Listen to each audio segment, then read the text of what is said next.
Hey, what's up guys? Coach Darren here. And today we're gonna go over the 2 plays you need to beat any zone or man-to-man press. And honestly, if I'm being really truthful with you, you only need 1 formation, but you can set it up any way you want. So to beat any zone press, you first gotta know how to beat a simple 2-3 zone in the half court. To beat any 2-3 zone, you need to set up in a 1-3-1 format. So that's 1 person at the top key, 1 person on the left wing, 1 on the right wing, 1 on the free throw line, and 1 starting on the short corner. Now, for the purposes of this video, we're gonna talk about X. That's one of the ways to beat a 2-3 zone, and I'll link my old video somewhere, either here or here, so you know what I'm talking about. So to beat a 2-3, or I should say one of the ways to beat a 2-3, you wanna X the crap out of it. Meaning, top of the key, if he or she passes it to the right wing, the person at the free throw line comes down, and the person at the short corner comes up, while the top of the key person and the left wing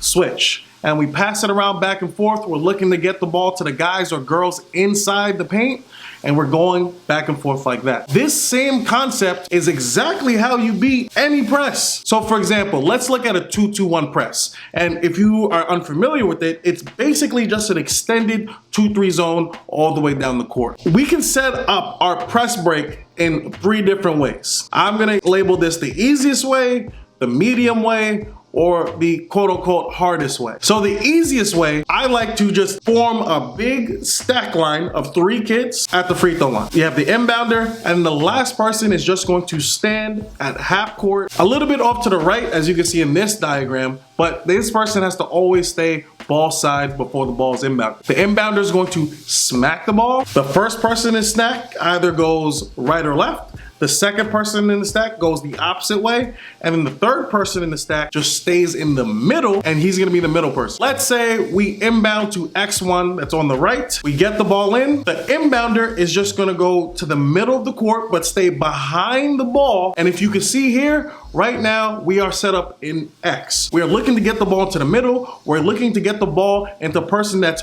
running the baseline, quote unquote, but this person's really at half court. If not, we're just gonna swing it around the top, also known as a ball reversal. And then my free throw line or middle person is going to go out to the short corner or half court. And then my person who is at half court is gonna come flashing into the middle. X.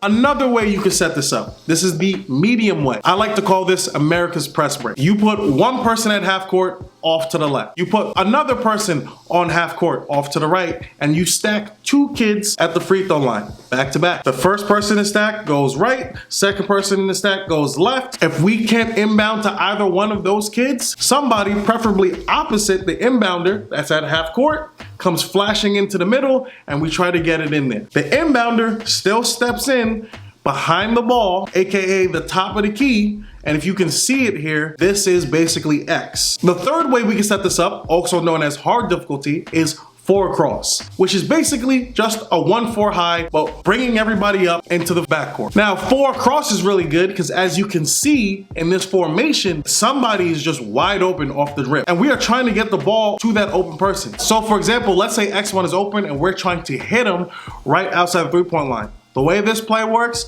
if X1 immediately gets the ball, the person that's standing on the elbow is going to shoot to half court. If this boy or girl's open, we're looking to hit this player, and it's gonna be a nice dribble up off the court. If that player's not open, weak side elbow is gonna come flashing to the middle, or AKA the free throw line, if we were in the half court. The inbounder is going to step into the play, get to the middle, but it's going to be behind the ball, AKA the top of the key. And last but not least, the weak side wing is just gonna basically stand there. And if you haven't noticed, this is basically X. So as you can see, those are 3 different press breaks, but they all lead to the same thing. Because honestly, any zone press break and any zone press all becomes the same. And to further solidify why this formation works, let's see what happens when this 2-2-1 zone tries to trap.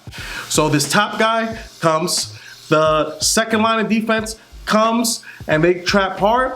When the defense shifts over, as you can see, the guy that's supposed to be standing at the quote-unquote top of the key, or the inbounder, who just stays behind the ball, he's gonna be wide open. Also, the weak side wing, or the other guy is just completely wide open if the 2-2-1 is done correctly. Now, let's look at it if it's a 1-2-2 press. In a 1-2-2, if we get the ball to X1 on the right side of the court and this 1-2-2 starts trapping, if you can see it on the diagram here, as soon as they trap, they are in the same exact formation as the 2-2-1 was previously.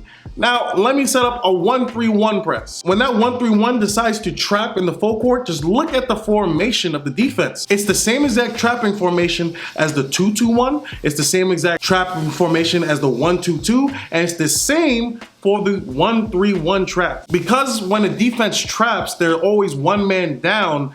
It's like a very predictable pattern of where it's going to be open, which is why this 1-3-1 formation usually works 10 times out of 10. Now you could say, yo coach, what if somebody comes in a 1-3-3 press? I've seen that before, or 3-1-1 press. It honestly doesn't matter, because as soon as somebody goes to trap, unless the other team has 6 people on the court, there's somebody gonna be wide open, which is why this always works. And the last question you might have is, what if they go 2-2-1 token pressure?